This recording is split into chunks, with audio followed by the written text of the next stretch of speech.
the new NFL helmet rule was causing some issues. This is my view on it. Now, I understand the rule prohibits no players from deliberately lowering their heads to target another player with their head first. I get that.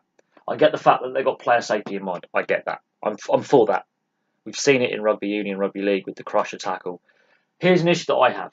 We look at the facts so far in the pre-season: 51 penalties in 33 games up to this point of this video being made. Although that will change, obviously, with games last night that I haven't seen, tonight and tomorrow.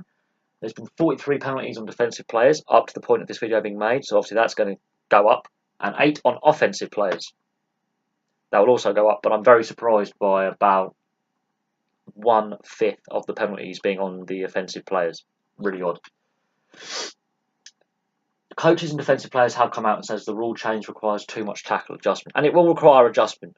But here's the issue for me, more than a few players and coaches grumbling, because you get this with every rule change. Some players and coaches don't agree with it, and I understand that, yeah, some of them will have issues with the tackle adjustment. There's going to be a lot of certain players will be penalised more than others. We've seen this in every time there's a rule change in a contact sport.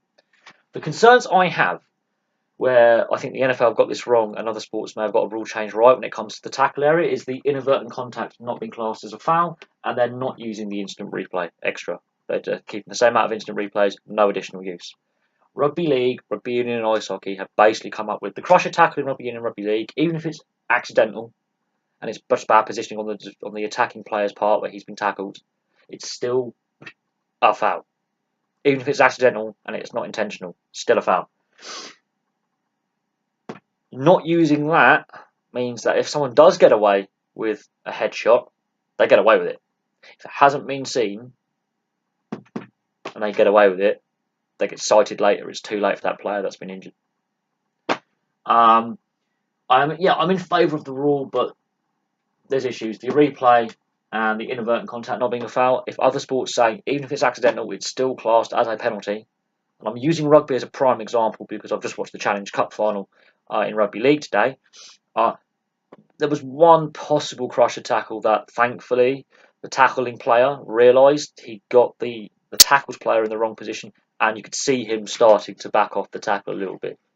5 years ago, he would have gone through with that. He would have. Apart from that, there weren't that many crusher tackles today. There was probably 1 or 2, and the tackling player realised I got this wrong a little bit, or the referee missed it, and the player who was on the receiving end felt a bit sore but carried on.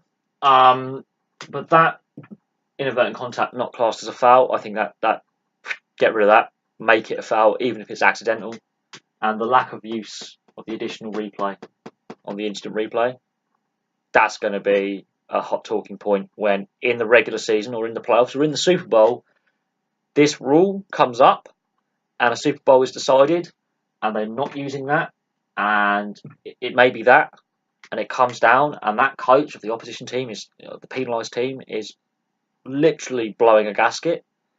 You can now see why the primarily defensive players, because of this as well, are going, well, I could then claim it was incidental and get away with it and challenge, because there will be coaches' challenges as well. There will be something where this rule comes up in a key regular season, post-season, or even in the Super Bowl itself, and it costs the game. It could cost a coach his job, and certain players feel that they're going to be over-penalised over others. So that's my view on the new NFL helmet rule. I understand, yes, I agree with what the rule actually states. However, I don't agree with inadvertent contact not being a foul, and I don't agree with the lack of the additional use of the instant replay. That could solve a lot of problems, and that just helps change the culture of the game and gets players more used to the new rule, because that leaves too many loopholes where players can say it's incidental contact, it's inadvertent, I didn't mean it, when they actually did, and it leads to when if a player does get cited for foul play, using that as a defence and probably getting let off or using it in his defence. And I can understand why the coaches and defensive players, especially, have concerns, and I understand why. And we're seeing it still in rugby now that players still haven't fully adapted to some of the neck roll rules. We're seeing it occasionally with still crusher tackles and players not fully adapting their tackle technique. It's becoming less, but those penalties are still happening, and these rule changes have been brought in both rugby union and rugby league in the last 5 years.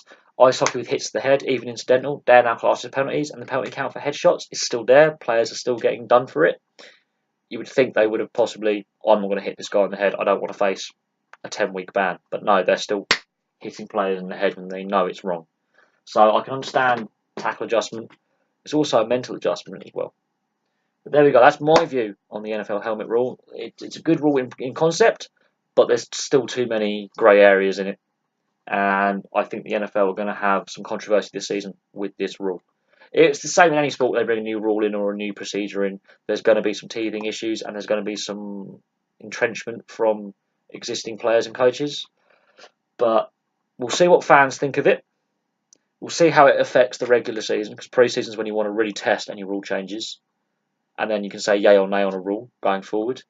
And we have to check out the penalty count and see how many penalties are given this season. Now, I'll probably watch a few more highlight shows of the NFL this year than previous years, and I'll try and catch some more games in the first half of the season to see how much of an effect this new rule has. Thank you very much for watching.